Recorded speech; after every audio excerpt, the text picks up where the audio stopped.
जय मां सभी को। मां आप सभी का कल्याण करे। 2 दिन से मैसेज भी 2-1 आए हैं और फोन भी आए हैं।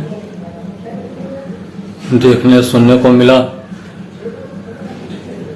कि हमने एक नींबू का उपाय बताया था कि 2 बूंद 3 बूंद आप अपनी नाक में डालें, जिससे आपको कफ में जुखाम में आराम मिलेगा।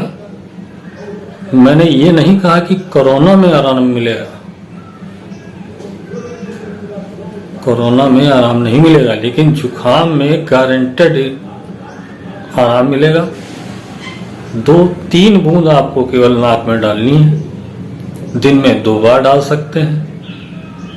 नींबू की 2-3 बूंद डालने के बाद में 2 मिनट के बाद आप नारियल का तेल, सरसों का तेल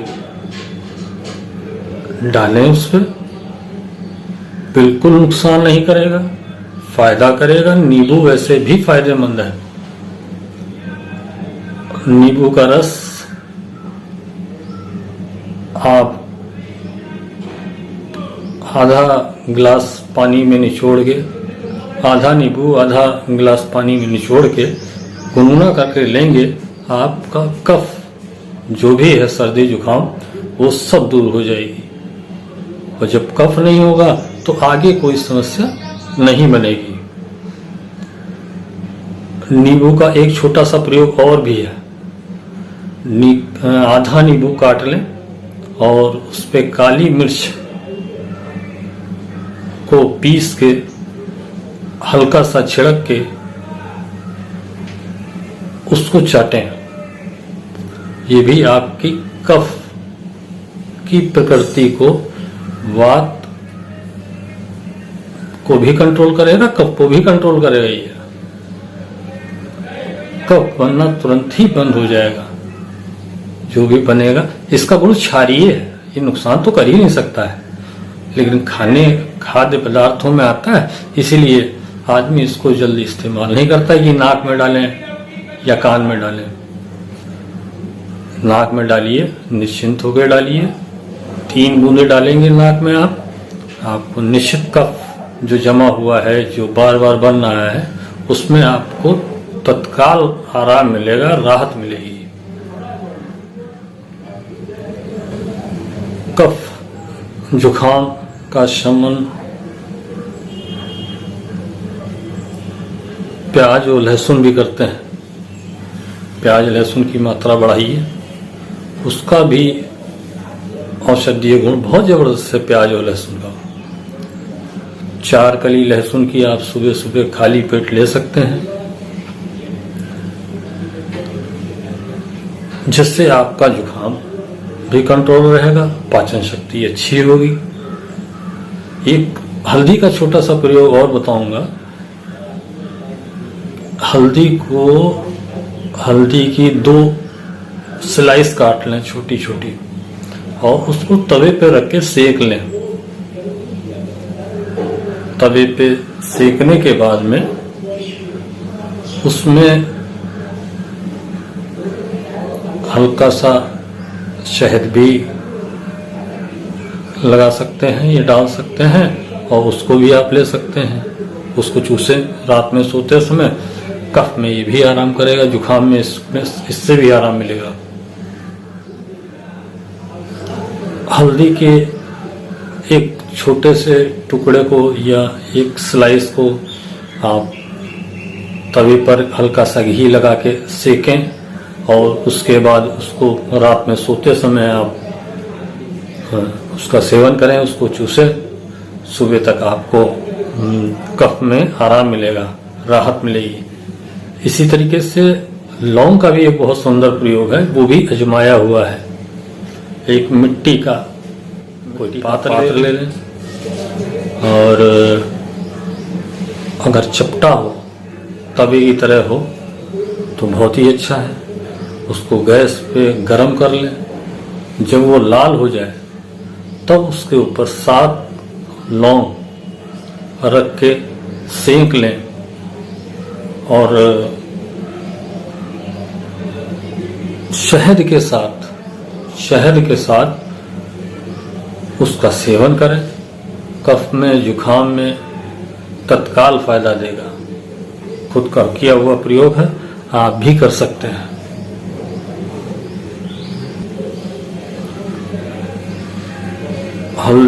हल्दी को आप तवे पे रख के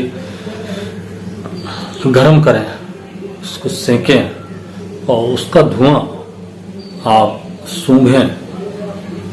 ये प्रक्रिया भी आपको 4 से 5 बार करें, आपको जुखाम में, कफ में आराम मिलेगा, गारंटी है एकदम। इसका कोई साइड इफेक्ट नहीं है। आयुर्वेद की खूबसूरती, आयुर्वेद की अच्छाई यही है कि उसका किसी भी प्रकार का कोई साइड इफेक्ट नहीं है। आयुर्वेद कभी नुकसान ही नहीं करता है।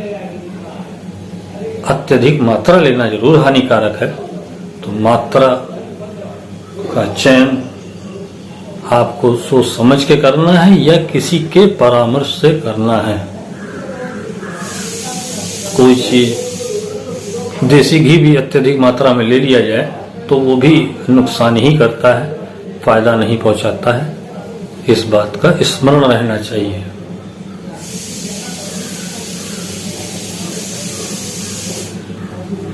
बुखार आने पे भी एक घरेलू और बहुत ही जबरदस्त उपाय एक ये है कि तुलसा दल, कुछ तुलसा दल ले लें, कुछ पत्ते पुदीने के ले लीजिए और उसको पानी में उबाल लें। उबालने के बाद में उसको ठंडा होने के लिए किसी बर्तन में, किसी कटोरे में रख दें। आधा चम्मच शहद के साथ तुलसा दल और पुदीना उबालने के बाद में उसको ठंडा होने के लिए रख दें और आधा चम्मच शहद के साथ उसका प्रयोग करें। बुखार भी उतर जाएगा और शरीर को शिथिलता भी समाप्त हो जाएगी। ये भी एक बार नहीं, कई बार प्रयोग करना है। ये नहीं कि एक बार आपने किया और उससे आपको फायदा हो गया, आराम हो गया।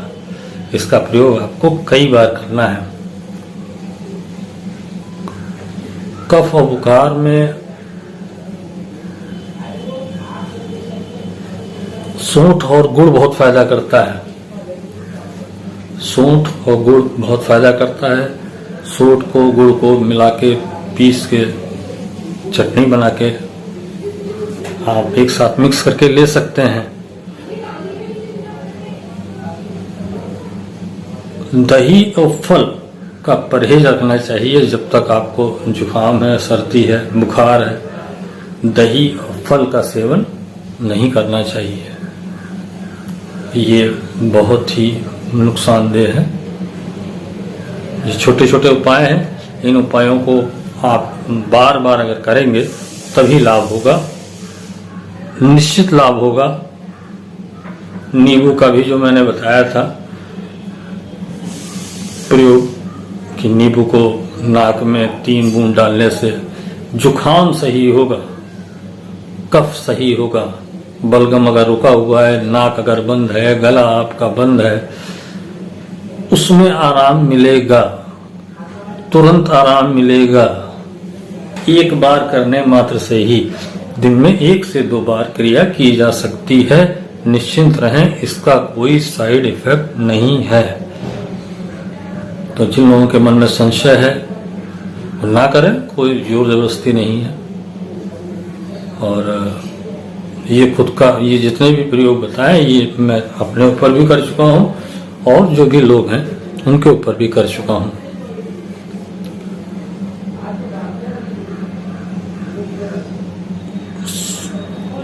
समय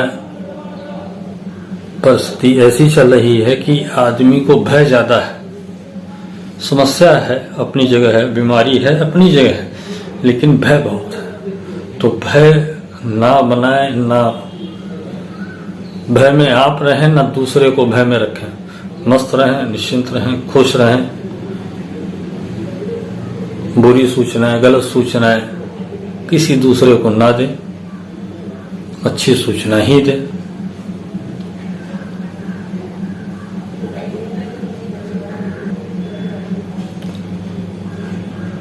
भय से सभी लोग सिर्फ परेशान ही होंगे, तो भय ना दें। माँ की कृपा से आप सब लोगों के शुभकामनाओं की वजह से जितने लोग भी आए हैं उनमें से अधिकांशतः सब ठीक हो गए हैं। परेशानी जरूर रही, समस्या जरूर रही, लेकिन माँ की कृपा से लगभग 13 से 16 लोगों का कल्याण हुआ है, फायदा हुआ है, जिसमें मेरी मैं तो माध्यम कह ले, मैं तो बहुत छोटा हूँ। गुरु जी की कृपा, माता रानी की कृपा से उनको स्वास्थ्य लाभ हुआ है और आगे भी लोगों को होता रहेगा। विश्वास रखें मेरी बात पे, सब लोग स्वस्थ रहेंगे। ज्यादा सोच विचार ना करें, माता का नाम लें, माता के भजन सुने, माता के चर्चा करें, माता की ही बातें करें, माता ही सब कल्याण करेंगी।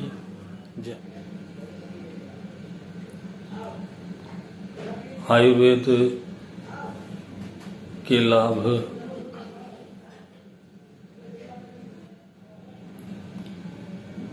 शरीर को आराम पहुंचाएगा, शरीर को शीतलता प्रदान करेगा और आयुर्वेद का उपचार करने का मतलब है आपको संयम रखना पड़ेगा और धैर्य रखना पड़ेगा। आयुर्वेद एकदम से लाभ नहीं पहुंचाता है, धीरे धीरे करके ही लाभ पहुंचाता है। तो आप इसको निरंतर करें या अल्टरनेट डे करें, लाभ अवश्य होगा। आप लोग निश्चिंत रहें, मस्त रहें। सभी को जय मां।